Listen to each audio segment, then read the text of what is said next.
Coucou! Alors, un truc génial quand vous assumez complètement qui vous êtes, c'est le choix de refuser de fréquenter certaines personnes et de créer vos propres règles pour vos relations. Alors, il y a une chose que vous pouvez honnêtement refuser dès maintenant, même sans passer par toute une introspection, du travail de l'ombre, etc. Vous pouvez refuser cette obligation de relation qu'on doit, soi-disant, entretenir.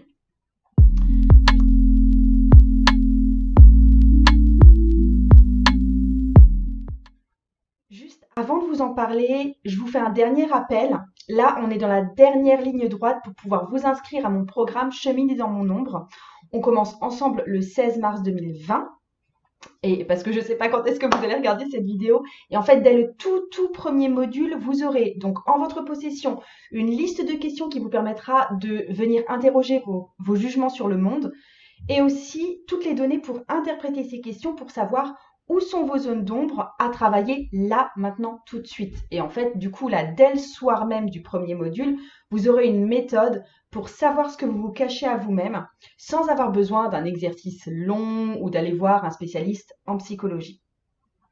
Donc, si vous voulez entrer dans cette danse avec moi, sachant que je ne me suis pas présentée, je m'appelle Margot, je suis psychopraticienne spirituelle, je suis également tarologue, bah là, il reste normalement que quelques jours, si c'est pas déjà trop tard le jour où vous regardez cette vidéo, je ne sais pas, pour accéder à la méthode exacte que j'utilise, ainsi que mon matériel, type tarot, etc., pour pratiquer le travail de l'ombre. Et ce programme, il sera proposé, bien sûr, à nouveau un jour, mais honnêtement, je ne sais pas du tout à quel tarif.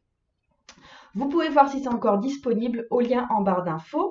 Et parce que je n'ai ouvert que 20 places aussi. Et si vous voulez aussi simplement rester au courant de ce que je fais, de ce que je propose et recevoir de mes nouvelles régulièrement, vous pouvez vous inscrire en barre d'infos pour recevoir un cheminement gratuit en vidéo qui s'appelle L'île Tarot avec moi. Ça vous inscrit aussi automatiquement à ma newsletter et du coup, on pourra rester en contact très facilement. Donc, revenons aux gens qui nous entourent, notamment aux relations dites obligatoires, comme par exemple les gens de votre famille. C'est des relations qui sont considérées parfois comme sacrées, qui sont considérées comme intouchables. Et en fait, on doit voir ces personnes, on doit passer du temps avec eux et on doit surtout pas provoquer de gros conflits. Alors que dans la réalité, certaines personnes, par exemple de votre famille, bah, elles n'ont jamais rien fait pour mériter ni votre présence, ni votre respect. Que vous pouvez avoir aussi évolué de façon différente et avoir des idées qui sont diamétralement opposées aux leurs, surtout si vous avez un cheminement spirituel alors que eux n'ont pas ce cheminement spirituel. Ou alors, il se peut que vous vous ennuyiez profondément à leur présence, tout simplement, tellement vous êtes différents. Ou alors, pire, vous avez subi quelque chose qui est relativement abominable de la part d'un des membres de votre famille ou de plusieurs membres de votre famille. Et du coup, il vous est implicitement demandé de ne pas évoquer le sujet, de fermer votre bouche quand vous êtes dans la famille pour ne pas troubler cette unité familiale. Alors, là, je vous parle ici de votre famille en exemple, mais il va de soi que ce caractère obligatoire, ça peut être vécu avec des collègues, ça peut être vécu avec des amis, ça peut être vécu dans n'importe quel cercle de relations. Et moi, pendant des années, comme tout le monde, j'osais pas vraiment être moi-même face à certaines personnes de mon entourage. Je pense notamment à la période où j'étais salariée et où je m'autorisais pas à parler de mes activités en dehors de ce travail de salarié. Qu'est-ce qui se passait pour moi? J'avais peur de déplaire, j'avais peur de plus trouver ma place au sein de ce groupe, j'avais peur aussi de mettre les autres mal à l'aise. Le but pour moi, c'est pas de déranger tout le monde. Et en fait, j'avais peur de faire voler en éclats cette harmonie de surface qu'on a toujours dans les groupes et que tout le monde en général lutte pour conserver. Le but, c'est de créer cette harmonie de surface et du coup de pas être réellement soi-même. Et moi, je suis sûre que pour vous, vous devez envisager les moments de réunion en fait. Vous devez un peu anticiper justement ces moments de réunion inévitables avec là le groupe qui vous pose peut-être un peu problème. Vous envisagez ça avec l'esprit de oh là là, je vais devoir prendre sur moi. Il y a des fois où vous vous ennuyez parce que vous avez que dalle à partager avec ces personnes. Il y a des fois où ça vous stresse carrément parce qu'il y a aussi un truc de... C'est comme si vous deviez rendre des comptes sur votre vie, vous expliquer un peu sur ce que vous faites. Et ça, c'est insupportable, surtout s'il y a des champs de votre vie qui sont franchement hors normes. Il y a des fois où vous allez aussi vous sentir franchement emprisonné parce que vous avez non seulement pas le droit de dire ce que vous pensez, mais en plus vous n'avez pas le droit de partir et vous n'avez pas le droit d'être vous. Et bien pour moi, passer des temps longs avec des personnes qui ne me conviennent pas, c'est terminé.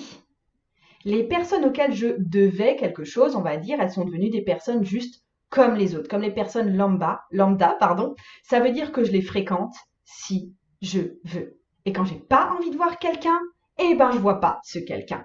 Et c'est tout. Et par contre, si j'ai envie de passer du temps avec une personne, ben je vais lui demander, je vais lui parler, je vais m'ouvrir. Et ça va être super cool. Donc, il est hors de question que je me prive des belles relations que je peux avoir dans ma vie. Et attention, ça ne veut pas dire que c'est toujours des relations sereines, apaisées, sans remise en question, etc. Ça n'empêche pas les conflits, un certain challenge de temps en temps. Mais en tout cas, c'est des relations que je souhaite avoir, que je souhaite cultiver dans ma vie. Et vous, je peux vous dire que si vous avez, ou si vous aviez, le privilège d'assumer complètement qui vous êtes et d'avoir quelque part pris le parti de rester vous-même quoi qu'il arrive, alors tout d'un coup, vous êtes plus soumise aux règles des relations obligatoires, type relation familiale. Vous pouvez laisser les gens qui se disent qu'il faut être comme ci ou comme ça avec telle ou telle personne, et vous pouvez vivre vous comme vous l'entendez. Et évidemment, le mieux, c'est de vous entourer de personnes qui ont cette même envie d'être eux-mêmes que vous. Parce que ces personnes-là, elles pourront aussi vous accepter tel que vous êtes. Le truc qui est super magique dans ce type de relation où chacun s'accepte comme il est, etc., c'est que dès que vous vous autorisez à être vraiment vous, avec vos qualités, vos défauts, vos petits trucs hors normes, votre spiritualité par exemple, votre tarot, vos peurs, et ben vous autorisez aussi les autres à être eux-mêmes, même si c'est pas dans le champ de la spiritualité et même si leurs peurs sont carrément différentes des vôtres. Et finalement, tout le monde est plus vrai, même si vous êtes différents et les relations deviennent plus authentiques. L'idéal pour commencer, c'est justement de commencer avec les personnes que vous aimez, celles avec qui ça paraît peut-être plus facile, celles que vous voyez souvent. Parce que si ces personnes, elles vous aiment aussi, vous n'aurez pas à sortir trop loin de votre zone de confort là pour montrer qui vous êtes réellement et de faire ça tout le temps avec elles. Donc là, une fois que vous vous mettez dans ce schéma, ben c'est parti pour des discussions passionnantes, du vrai soutien d'humain à humain et de la sincérité aussi à chaque instant. Et attention parce que vous aurez envie de devenir comme ça absolument tout le temps une fois que vous avez commencé. Et ça risque honnêtement de changer complètement votre vie et votre mode relationnel au sens très large. Parce que à partir de là, il y a certaines personnes qui vont même jusqu'à renoncer à fréquenter certains membres de leur famille parce que c'était des membres de leur famille qui ne pouvaient pas les accepter telles qu'elles étaient ou qui ne pouvaient pas entendre ce qu'elles avaient à dire ou qui étaient incapables de se remettre eux-mêmes en question. Donc, je suis d'accord, ça paraît super brutal et ça paraît déroger à certaines règles de société, mais ce genre de personnes, les genres de personnes qui coupent les liens, en fait, elles sont en général super au clair avec elles-mêmes. Parce que tout devient possible une fois qu'on a bien défini qui on est, qu'on est bien ancré dans qui on est, en bien comme en mal. Il y a aussi certaines personnes, et j'en fais partie, qui décident de quitter un environnement de travail où elles ne pouvaient pas vraiment être elles-mêmes. Alors, ça n'a pas grand-chose à voir avec les tâches qu'on a à faire. Ça, c'est vraiment une autre problématique. Mais on peut faire une tâche qu'on trouve relativement inintéressante ou on sent que c'est pas forcément notre grande mission, mais en étant dans un environnement qui est riche humainement et on n'a pas forcément envie de quitter cet environnement de travail. Les personnes qui font ça, elles finissent par être super inspirantes pour leur entourage, parce que justement, elles ont osé prendre le risque de se respecter elles-mêmes, de respecter qui elles étaient. Moi, ce que je veux vous faire voir ici, et c'est le but de ma vidéo, c'est un aperçu de ce à quoi peut ressembler la vie de quelqu'un qui s'assume de A à Z et qui décide de ne plus porter de masque. Ça ne veut pas dire que c'est une vie toujours facile et heureuse, parce que le bonheur, c'est super complexe, chacun a sa propre définition, et j'ai pas encore trouvé de formule magique pour ça. Je pense que je serais super riche sinon. Mais pour moi, avoir un entourage auprès de qui on est réellement soi-même, c'est une première grosse étape. Donc, sur ce, je vous dis à très vite. Je vous embrasse et n'oubliez pas, on est dans les toutes dernières heures pour s'inscrire au programme Cheminer dans mon ombre. Je vous fais des bisous.